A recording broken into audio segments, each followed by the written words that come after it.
আলেম যখন বিদায় হয়ে গেল, রাশেদের কলিজা চূর্ণ বিচূর্ণ হয়ে গেছে। চোখের পানি ছেড়ে দিয়া কান্দার বলে, মালিক তুমি আমার জীবনে আমার সন্তানকে দিয়েছিলা, সেই সন্তানের জন্য আমি রাস্তা পেয়ে গেলাম, তোমার রাস্তা। আল্লাহ, আমার অন্ধ চোখ, আমার অন্ধ ছেলেকে দিয়া তুমি আমাকে চোখ দান করেছিলা, দিলের চক্ষু তুমি খুলে দিয়ে আমার সন্তানকে আবার তুমি নিয়ে গেলা।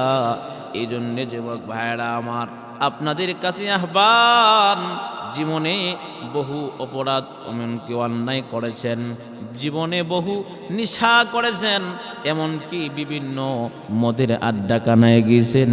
আজকে মাহফিল থেকে ওয়াদা করেন, জীবনে কোনোদিন আর গুনার কাজ করবেন না। রাশেদের মতো চোখটা খোলার চেষ্টা করবেন।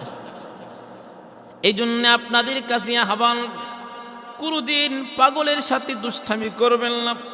এমনকি অনেক মগা মানুষ বুবা কথা বলতে পারে না, মসজিদে আসে। এমনকি অনেক বুড়া মানুষ মসজিদে আসে, এমনকি একটু মানসিক রোগী মসজিদে আসলে অনেকে দুষ্টামি করে, লাঠি দিয়ে হাঁটে মসজিদে আসে, দেখবেন লাঠি কানা লুকায় নেয়। সাবধান সাবধান, এমন কোনো দিন করবেন না। ওই ব্যক্তির সাথে অপরাধ আপনি করেছেন, ওনাকে যে আল্লাহ পাক মানসিক রোগী বানাইছেন, এমনকি বুবা মগা বানাইছেন, এমনকি অন্ধ বানাইছেন, সেই আল্লাহ পাক কিন্তু এখনো আছে। আপনাকেও কিন্তু আল্লাহ পাক কেমন বানাতে পারে। ওয়ামা খালাকাতুল জিন্না ওয়াল ইনসা ইল্লা লিয়াবুদুন। আল্লাহ পাক বলেন, পৃথিবীতে মানুষকে আমি সৃষ্টি করেছি, এমনকি জিন মানুষ জাতি, এমনকি জিন জাতি আমি আল্লাহ সৃষ্টি করেছি আমি আল্লাহর গোলামি করার জন্য। এই পৃথিবীতে যা কিছু আল্লাহ বানাইছেন মানুষের খেদমত করার জন্য, আর আল্লাহ পাক মানুষকে সৃষ্টি করেছেন আল্লাহ পাকের গোলামি করার জন্য। মানুষকে আল্লাহ পাক এত সুন্দর করে আল্লাহ বানাইছেন। আল্লাহ তাআলা বলেন, লাকাদ খালাকনাল ইনসানা ফি আহসানি তাকওয়িম। এরে যুবক ভাই, আল্লাহ আপনাকে কত সুন্দর করে বানাইছে, আল্লাহ আপনাকে কত সুন্দর করে গঠন দিয়া বানাইছেন। আল্লাহ পাক বলেন, লাকাদ খালাকনাল ইনসানা ফি আহসানি তাকওয়িম। আল্লাহ পাক বলেন, সবচাইতে সুন্দর গঠন কাঠামো দিয়া আমি আল্লাহ মানুষ বানাইছি। আমরা যেমন সুন্দর, আমাদের ব্যবহার এমন সুন্দর করার দরকার, এমনকি আমাদের চরিত্রটাকে ভালো করার দরকার। আজকে আমার অনেক যুবক ভাই আছে, যুবক মানুষ অনেক গুনার কাজে লিপ্ত হয়, অনেকে মদের আড্ডা কানায় যায়, এমনকি অনেকেই নিশা পান করে, নামাজের ধার ধারে না। সাবধান যুবক ভাই, আল্লাহ পাক কিন্তু আপনাকে হায়াত দিয়েছে অনর্থক নষ্ট করার জন্য নয়। যে যত বেশি আমল করবে আল্লাহ পাকের কাছে সে তত বেশি দামি হয়ে যাবে। দেখেন, পৃথিবীতে আল্লাহ আমাদেরকে সৃষ্টি করেছেন মালিকের ইবাদত করার জন্য, আর এই পৃথিবীতে যা কিছু আল্লাহ বানাইছেন আল্লাহ পাকে আমাদের খেদমত করার জন্য। সুবহানাল্লাহ। ছোট্ট একটি ঘটনা আপনাদের সামনে আমি তুলে ধরতেছি, শুনেন। আরবের একজন শায়েখ মুহাম্মদ আব্দুর রহমান নামে একজন আল্লাহওয়ালা শায়েখ মানুষ, তিনি একটি ঘটনা বর্ণনা করেছেন। এর যুবক ভাই, অনেক যুবক আছে জীবনে অনেক অপরাধ করে, অনেক অন্যায় করে। আহারি, এই অন্যায়ের কারণে যুবকেরা ধ্বংস হয়ে যাচ্ছে। এই যুবক ভাইয়েরা আমার, আপনি আমার মাধ্যমে যেন কোনো মানুষ কষ্ট না পায়, এমনকি কোনো মানুষ যেন আপনি আমার দ্বারা যেন আঘাতপ্রাপ্ত না হয়। কারণ এই মানুষটা যদি আল্লাহর কাছে দোয়া করে, আল্লাহ আমাকে অমুক কষ্ট দিয়েছি, তাহলে আমি আপনার জীবন ধ্বংস হয়ে যেতে পারে। শায়েখ মুহাম্মদ আব্দুর রহমান তিনি একটি ঘটনা বর্ণনা করেছেন। রাশেদ নামের একজন যুবক মানুষ 30 ছয় 30 বছর প্রায় তার বয়স হয়ে গেছে, বিবাহ আবদ্ধ হয়ে গেছে, তার সন্তান এমনকি তার পরিবারে কোনো সন্তানাদি নাই। রাশেদ নামের ওই ছেলেটা স্ত্রী তারা দুজন সংসার করতেছেন, কিন্তু রাশেদের চরিত্র ভালো না, মদের আড্ডা কানায় যায়, নিশা পান করে, এমনকি বিভিন্ন গুনার কাজে লিপ্ত হয়। এমন করে একদিন ওই রাশেদ নিশাগ্রস্ত হয়ে সে মদ পান করে একদিন বাড়ির দিকে রওনা করেছে। পথিমধ্যে একজন অন্ধ ব্যক্তি দেখতে পেলাম। রাশেদ মাতাল অবস্থায় ওই যে অন্ধ ব্যক্তির কাছে গিয়ে ওই লোকের সাথে একটু মজা করার জন্য একটা জোরে একটা লাথি মারলেন। অন্ধ ব্যক্তি জমিনের মধ্যে পড়ে গেছে। অন্ধ ব্যক্তি আল্লাহর কাছে দুটি হাত তুলে কান্নাকাটি করে, এমনকি রাশেদকে অভিশাপ দিতে আরম্ভ করে। এ যুবক ভাইরা আমার, একটু খেয়াল করবেন। ও আমার সিলেটের ভাইরা, ও আমার সিলেটের ভাইরা আমার, একটু মনোযোগ দেন, আল্লাহর কাছে দামি হবেন। আমার কথাগুলি শুনেন, আল্লাহ পাকের মুমিন হয়ে যান, ইহকাল আর পরকাল মাওলা পাকের কাছে আল্লাহর কাছে দামি হয়ে যাবে। আমরা যদি আমল করি বেশি, এখন আল্লাহ পাকের কাছে আমরা দামি হব। ওই যে রাশেদ আমার অন্ধ ব্যক্তিকে লাথি মারলেন, অন্ধ ব্যক্তি কষ্ট পায়া রাশেদের জন্য অভিশাপ দিলেন। রাশেদ বাড়িতে গেলেন, গিয়ে দেখেন তার স্ত্রী প্রেগনেন্ট, ব্যথা উঠেছে, হসপিটাল নিতে হবে, সন্তান ডেলিভারি হবে, এমনকি সন্তান দুনিয়াতে আগমন করার সময় হয়ে গেছে। রাশেদ কিছু একটার মাধ্যমে অথবা কাউকে সাথে নিয়ে সহযোগী হিসাবে সে রাশেদ তার স্ত্রীকে হসপিটাল নিয়ে গেল। রাশেদের স্ত্রীকে ভিতরে ঢুকাইলেন, রাশেদকে বললেন তুমি বাহিরে একটু অপেক্ষা করো। রাশেদ নামের ওই যুবক বসে বসে অপেক্ষা করতেছেন, তার চোখের মধ্যে ঘুম ভুরভুর করতেছেন, ঘুম অনেক প্রবলেম, মানে ঘুম যদি আসে একটা মানুষ সহজে ঠিক থাকতে পারে না। রাশেদ আবার কি করল, ফোন নাম্বার দিয়ে বলতেছেন ডাক্তার সাহেব আমি বাড়ি চলে গেলাম, আমার স্ত্রীর করে কি সন্তান হয়, এমন কি যে কোনো সন্তান হয়, কি হাল অবস্থা, আমার স্ত্রীর যখন অবস্থা ব্যবস্থা যখন শেষ হয়ে যাবে আপনি আমার কাছে ফোন দিবেন, আমি খবর পেয়ে তারপরে আপনাদের কাছে চলে আসবো, আমাকে আপনারা খবর দিবেন। বলে ঠিক আছে। এ যুবক ভাইরা আমার, একটু চিন্তা করুন রাশেদের জীবনটা কোথায় চলে গেছে। রাশেদ বাড়িতে চলে গেছে, ঘুমের ভিতরে চলে গেল, ওই দিক দিয়া তার সন্তান দুনিয়াতে আসছে। রাশেদকে ফোন করা হলো, এরে রাশেদ তুমি আমাদের কাছে তাড়াতাড়ি আসো।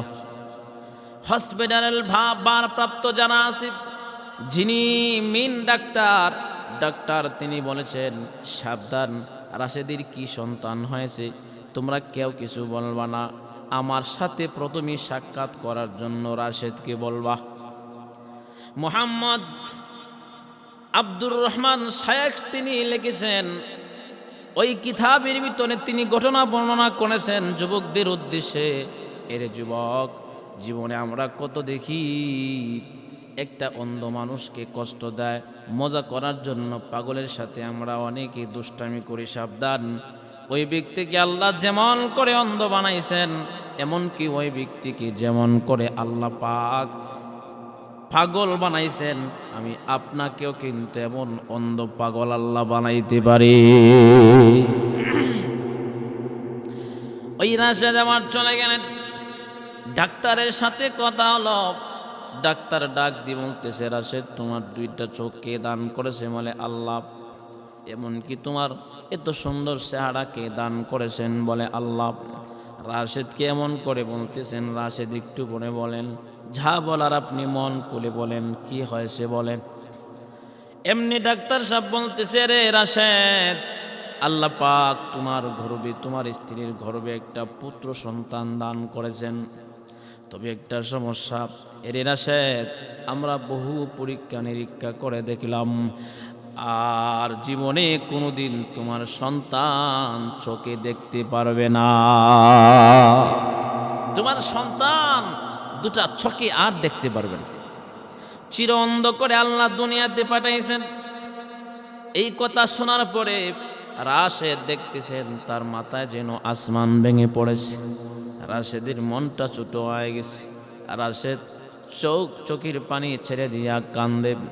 ডাক্তারকে বলতেছেন, ডাক্তার, আমি গত রাত্রে একটা অন্ধ ব্যক্তিকে আমি লাথি মেরে ফেলে চলে বাড়িতে চলে গিয়েছিলাম। আমার আর বুঝতে বাকি রইল না, অন্ধ ব্যক্তিকে আমি কষ্ট দিলাম, আমি একটু মজা পাইলাম। এই কারণে মহান আল্লাহ পাক আমার গর্ভে অন্ধ সন্তান মনে হয় দান করেছে। রাশেদের সন্তান স্ত্রী নিয়ে বাড়িতে চলে গেলাম। সময় যাইতেছেন, রাত্র পুহাইতেছেন।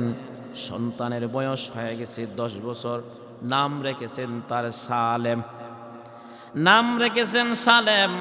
10 বছরের ভিতরে আরো 2টা সন্তান দুনিয়াতে আগমন করেছেন। একজনের নাম হচ্ছে খালেদ, আরেকজনের নাম হচ্ছে উমর। 3টা সন্তান, খালেদ এমনকি উমর, এমনকি তার বড় ছেলের নাম হচ্ছে সালেম। এমন করে দিন যাইতেছেন। আল্লাহ পাকের বান্দা রাশেদের একদিন ভালো একটা দাওয়াতে যাবে, অলিমার দাওয়াত, বিবাহর দাওয়াতে যাবে। রাশেদে জুমার দিন গোসল করে পবিত্র হয়ে গেছে। আগে রাশেদ এমন একটা অবস্থায় চলে গেছি, নামাজও ঠিক মতে পড়ে না। কোন সময় জানি জুমার নামাজ পড়েছিলেন সেটাও তার কোনো খেয়াল নাই।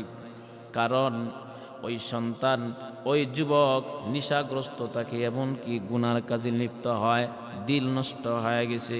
এর যুবক ভাই, একটু চিন্তা করেন, আল্লাহ পাক আপনাকে দুনিয়াতে পাঠাইছেন অনর্থক সময় নষ্ট করার জন্য নয়। আপনাদের কাছে আহ্বান, রাশেদের ঘটনা আপনারা মনোযোগ দিয়া শোনেন। রাশেদ আমার পবিত্র হয়ে ঘরের সামনে, গেটের সামনে আসছেন জুমার নামাজে যাবে। হঠাৎ তাকা দেখতেছেন তার সন্তান সালেম দাঁড়ায় দাঁড়ায় কান্না করতেছেন আর আম্মু আম্মু বলে ডাকতেছে। রাশেদ 10 বছরের ভিতরে সেই সন্তানকে একবার পুত্র বলে ডাক দেয় নাই, বাবা বলে আদর করে নাই। কারণ ছেলে অন্ধ, তাকে ঘৃণার নজরে রাশেদ দেখে। এক পর্যায়ে তখন রাশেদের মনটা কেমন জানি নরম হয়ে গেছে। জুমার দিন দাওয়াতের মধ্যে যাবে, সে রাশেদ মসজিদে যাবে। ওই সন্তান নিজের সামনে কান্না করতেছে। ডাক দিয়ে বলেন, ও সন্তান, তুমি কেন কান্না করতেছ? রাশেদ এই কথা বলছেন, কিন্তু রাশেদের কথার কোনো জবাব দেয় না। রাশেদ যায় সন্তান সালেমকে ধরার জন্য, কিন্তু সন্তান এদিক সেদিক ছুটতেছেন। যেদিকে হাঁটেন সেদিকে তার হাত থেকে ছুটে যাইতেছেন। তার মানে বুঝাইতেছেন, বাবা, আজকে 10টা বছর হয়ে গেছি, তুমি আমাকে বাবা বলে ডাকো নাই, একটা দিন ভালো করে আমাকে মধুর কণ্ঠ দিয়া ডাকো নাই। আমি অন্ধ বলি, আমি কি অপরাধ করেছি বাবা? তুমি আমাকে আজ পর্যন্ত কোনোদিন আমাকে বুকে নিয়ে আদর করো নাই। রাশেদ গিয়া সালেমকে ধরলেন, ডাক দিয়ে বলতেছেন, বাবা, তোমার কি সমস্যা তুমি বলো। এমনি সালেম কান্দের ডেকে বলেন, ওগো বাবা, আমার তো 2টা চোখ অন্ধ। আমি প্রতি জুমার নামাজ সকল মুসল্লিদের আগে যায়, কারণ আগে গেলে বহুত বড় সোয়াবের মালিক হওয়া যাবে। এই কথা বলার পরে বলতেছেন, আমার ভাই ঘুমা রইছে। এমনকি আমার ভাই ঘুমাচ্ছেন, ওই ভাই আমাকে নিয়ে গেলে হাতের মধ্যে ধরে আমি মসজিদে যাইতে পারি, নয়তো আমার কষ্ট হয়ে যায়। এই কথা বলার পরে রাশেদ বলতেছেন, ঠিক আছে, তোমাকে নিয়ে আমি নিজেই মসজিদে যাব, তোমাকে নিয়ে আমি নিজেই মসজিদে রওনা করব। রাশেদ আমার চিন্তা করলেন, একটা গাড়ি নিয়ে চলে যায়। সন্তান ডাক দিয়ে বলতেছেন, বাবা, গাড়ি দিয়া যাইলে হাঁটার সোয়াব পাওয়া যাবে না। ওগো বাবা, গাড়ি দিয়া গেলে বরকত পাওয়া যাবে না। যতটা কদম দিব ততটা নেক মহান আল্লাহ আমাদের আমল নামায় লিখে দিবে। রাশেদ আমার সন্তান সালেমকে নিয়ে হাঁটতে হাঁটতে মসজিদে চলে গেলেন। প্রথম কাতারে নামাজের জন্য স্থান হল। বাবা ছেলে দুজন নামাজ আদায় করলেন। নামাজ শেষে আবার